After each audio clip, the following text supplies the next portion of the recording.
Hello and welcome to Jive Talking with me, Disco Dan.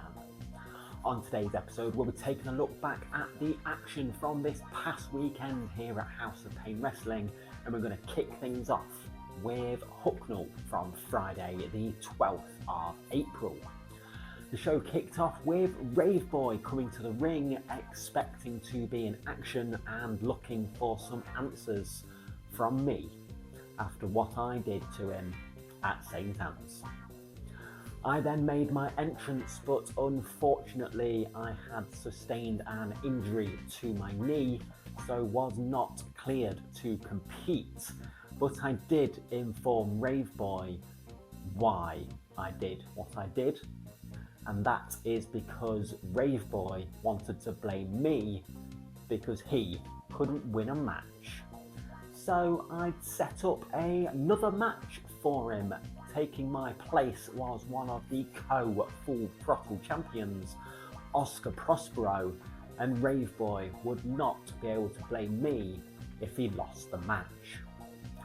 As the match went on, it was a back and forth encounter until eventually Oscar Prospero locked Rave Boy in a Texas Cloverleaf submission, and Rave Boy managed to make it to the ropes. The referee demanded that Oscar release the hold, but he waited until the 4 count, so as the referee dragged Oscar away, I hit Rave Boy in the head with my crutch. Oscar then rolled him up to pick up the win, much to the disdain of the Hucknall fans. After the match, my leg had suddenly got better. I jumped in the ring and attacked Rave Boy's leg with my crutch, and then locked him in a figure 4 leg lock, forcing Rave Boy to tap out, and I left with my head held high.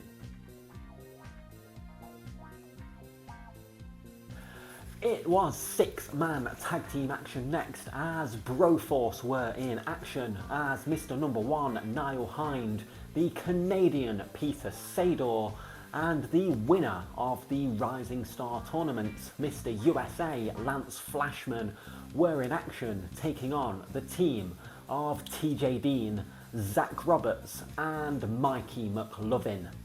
And it was Broforce picking up the win, as Mikey went for a stunner on Lance Flashman. Flashman raked his eyes and then speared him to pick up the win for the team. It was singles action next, as Team Textbook's Kyle Crimson was in action against the Greek Titan Gallus. And before the match begun, Kyle Crimson was informed that if he left the match and got counted out, he would be fired from House of Pain. As the match was coming to a close, Kyle Crimson distracted the referee Lilith, grabbed his textbook award and went to hit Gallus in the head with it, but Gallus ducked and the referee spotted the textbook award in Kyle's hands. As she pulled it away from him, Gallus came running in with a splash in the corner and followed this up with a huge choke bomb to pick up the win. The singles action continued next, as Big Man Inc.'s Jackie T was going one-on-one with one of the badly dressed boys, Davey Thompson, in a grudge match. As the match was going on, Davey was setting up for his Rikishi driver when Jackie managed to slip down Davey's back and out of the ring and walked away, meaning that Davey Thompson won the match by countout. The House of Pain Tag Team Champions, the Black Sheep of Johnny Sharp and Rayner, came to the ring next and invited Jaden Law out to the ring to see if he could earn himself a spot in the Black Sheep. All Jaden had to do was throw Rayner out of the ring and have both of his feet touch the floor. Jaden put up one hell of a fight and even managed to get Rayner onto the apron, and as he charged in to knock him to the floor, Johnny Sharp tripped him with his crook. Rayner re-entered the ring and threw Jaden out of the ring with both his feet hitting the floor, meaning that Jaden had failed to earn himself a spot in the Black Sheep. Jaden pleaded for another chance, and Johnny Sharp said he could join if he could win a match, and brought out his opponent, the House of Pain heavyweight champion Grayson Clay. And it was Grayson Clay picking up the win, meaning that Jaden Law is still not a member of the Black Sheep. In the main event of the evening, the Black Sheep were in tag team action as Johnny and Rayner teamed up to take on the team of Kobe Woods and the House of Pain Heritage Champion Nate Colt. Early on in the match, Kobe backflipped off of the second rope to avoid Johnny Sharp, but when he landed, he appeared to injure his knee and had to be helped to the back, leaving Nate in a 2-on-1 situation. Nate put up one hell of a fight, but the numbers game eventually became too much and he was taken down with a spinebuster Claymore kick combo for the Black Sheep to pick up the win. After the match, the Black Sheep wanted to continue to attack Nate, but Joseph Starr walked to the ring with a pool cue in hand and said that he wanted Nate. The Black Sheep left and Joe went to hit Nate with the pool cue, but threw it down and told Nate that he's not going to attack him because he wants him 100% when he gets his rematch for the House of Pain Heritage Championship. Moving on to Beeston now on Saturday the 13th of April. The show kicked off with tag team action as Team Textbook's Kyle Crimson teamed up with the Full Throttle champion Oscar Prospero to take on the Badly Dressed Boys of Davey Thompson and Brandon Brooks.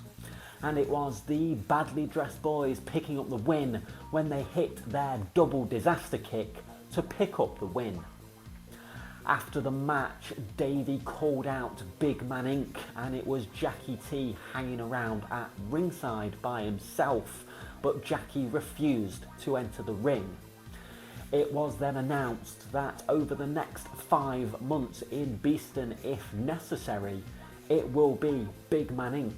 taking on the Badly Dressed Boys in a best of 5 series, with each match having a different stipulation, and the winner of the best of 5 series will earn themselves a shot at the House of Pain Tag Team Championships. The Imperial Dragon was in action next as he went one-on-one with Alex Rue, and it was the Imperial Dragon picking up the win when he forced Alex to tap out to a Texas Cloverleaf. The House of Pain heavyweight champion Grayson Clay came to the ring next and announced that next month in Beeston there would be a tournament to decide who will face him next for the heavyweight championship. This brought LJ Heron to the ring, who demanded a spot in the tournament, and Grayson told him he can if he can beat his hand-picked opponent for the night, and Grayson introduced the last son of Odin, Gunnarsson. Gunnarsson made his way to the ring and said that he wasn't there to do Grayson's bidding. He was there to beat Grayson for the heavyweight title, as he was cashing in his title shot after winning the Rumble in Cotgrave earlier this year. Gunnarsson then forfeited the match with LJ, meaning that LJ advances to the tournament, and it was announced that the main event for the night would be Gunnarsson challenging Grayson Clay for the heavyweight championship. Grayson was not happy with this, and Gunnarsson ended up chasing him to the backstage area, leaving LJ alone in the ring when the Black Sheep of Johnny Sharp, Will Roberts and Rayner came out to ringside, surrounded the ring ready to attack LJ, Luckily, Pinky the Pirate was on hand. He charged to the ring and they challenged the Sheep to a 3-on-2 handicap match. As the match was going on, LJ was outside of the ring when Mark Lasek ran out and threw LJ into the ring post, leaving Pinky the Pirate in a 3-on-1 situation. As Rayner held Pinky, Johnny Sharp went for a Claymore, but Pinky ducked and Johnny took out Rayner. Pinky threw Johnny out of the ring and then caught Will Roberts with a roll-up to pick up the win, much to the delight of the Beeston fans. After the match, Johnny Sharp was not happy with Will Roberts and berated him in the corner, telling him he had failed. It looks like there may be some tension in the ranks of the Black Sheep. After the interval, one of the co-Full Throttle champions, Indigo Jones, came to the ring to celebrate his 21st birthday, according to him. He was given a birthday present in the form of defending the Full Throttle Championship against main event Joey Cement. As the match was going on, Joey looked to have the title won when the other co-Full Throttle champion, Oscar Prospero, pulled the referee Neil out of the ring, slid a book to Indigo, and Indigo hit Joey in the head with the book and pinned him to retain the Full Throttle Championship. It was 6-person tag team action next as the main spectacle Tristan Wheeler teamed up with Mr. USA Lance Flashman and the Canadian Peter Sador of Broforce to take on the team of Gerardin, the House of Pain Heritage Champion Nate Colt and the House of Pain Women's Champion Harley Harris. As the match was going on, Tristan Wheeler was thrown into Peter Sador, knocking him off the apron, and Broforce were not happy with this, so walked out, leaving Tristan in a 3-on-1 situation. Nate, Harley and Gerardin then easily finished off Tristan, with Gerardin hitting 3 crossroads to pick up the win. In the main event of the evening, it was the House of Pain Heavyweight Championship on the line as Gunnarsson challenged Grayson Clay for the title.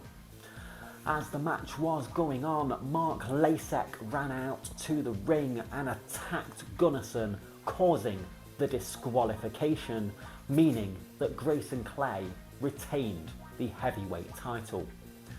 LJ Herod came storming out to even the odds, but the Black Sheep then came out and the numbers game proved too much for Gunnarsson and LJ until Pinky the Pirate came storming to the ring to even the odds, but the 5-on-3 numbers advantage just proved too much, and it was Grayson Clay, Mark Lasek and the Black Sheep standing tall at the end of the night.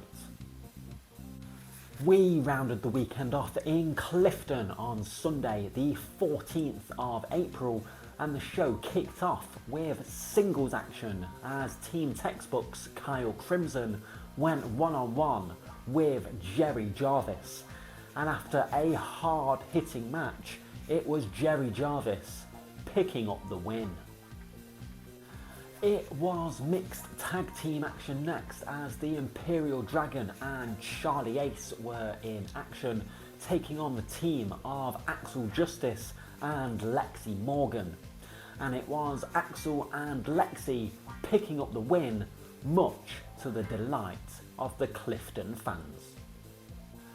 The House of Pain heavyweight champion Grayson Clay was in action next as he went 1-on-1 with the meaty Eli Valentine, but it was Grayson Clay picking up the win. The singles action continued next as the Canadian Peter Sador went 1-on-1 with the teenage Zach Davey. After a high-flying, fast-paced match, it was Peter Sador picking up the win.